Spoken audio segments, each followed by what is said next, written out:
Okay, Adam, so today I am going to be showing you how to take this car and put these rims on it. So the first thing we're going to do is save both of our files to our desktop by dragging and dropping them. And then we're going to open them both up in Photoshop. So inside Photoshop, we're just going to make a new selection here. I'm going to grab the shape tool, which is a circle. Up here, make sure that there's no fill, and select from top to bottom and just a little bit over where you want. Right click and free transform to drag over the shape of the entire rim. Hit enter. Now, we don't want the back parts of the rim because those aren't really useful to us. So right click again and make selection. Over here, we're going to select our marquee tool with the M key, and then we're going to inverse our selection and then delete. Oops. We've actually got to make a new layer for that to happen down here. And you also have to unlock the background layer. Where's the lock? Okay, well, let's just duplicate the background layer and delete the old one. Okay, so you make a new one, you delete the old one, and then we can do the delete. Cool. So now there's empty space behind there. I'm going to move over to the wand tool and very quickly select each little white piece in here that we need to get rid of as well by holding shift and then hit delete again. So now there's only the rim. So I'm going to take the move tool here, which you can get at with V. I'm just going to drag this up into our other layer and drop it. You'll see it appears right here. We don't really want to see that right now, so I turn the little eyeball off. What does need to happen here is that these tires need to get blacked out because we can't just put the rims on top of the other rims.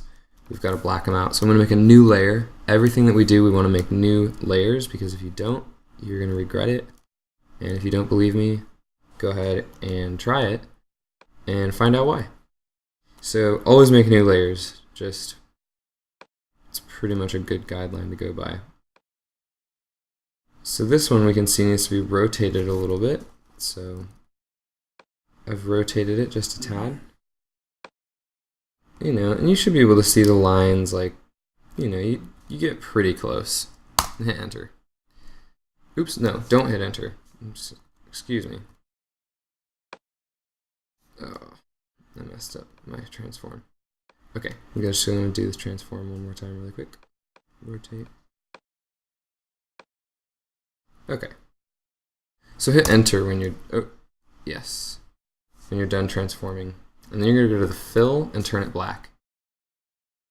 Right here, if you drag this layer down onto this little icon here, it creates a new layer. You can also right click it and hit duplicate. So then we're going to move this layer as well over here and then resize it doing a free transform.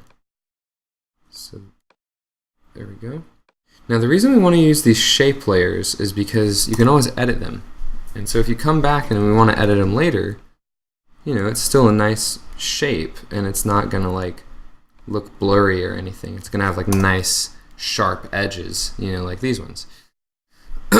So now we can turn on our rim again, and then I'm just going to hold shift when I resize it. So if you drag and hold shift, it makes the whole thing bigger without like stretching it.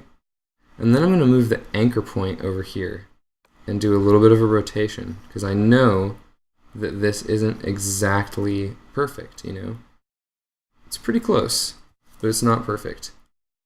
So rotating it just a little bit really brought it in there. So it's just important when you're doing this kind of stuff, just like really look at your shapes and like try to determine, hey, is that rotated a little bit? Or, what have you. That's pretty much it though. So now you can see that these rims are on the car and you really can't tell if you were to just look at it if they had been photoshopped in there or not. And that's it. You can go ahead and hit save and save it out. And that is how you put rims on a car.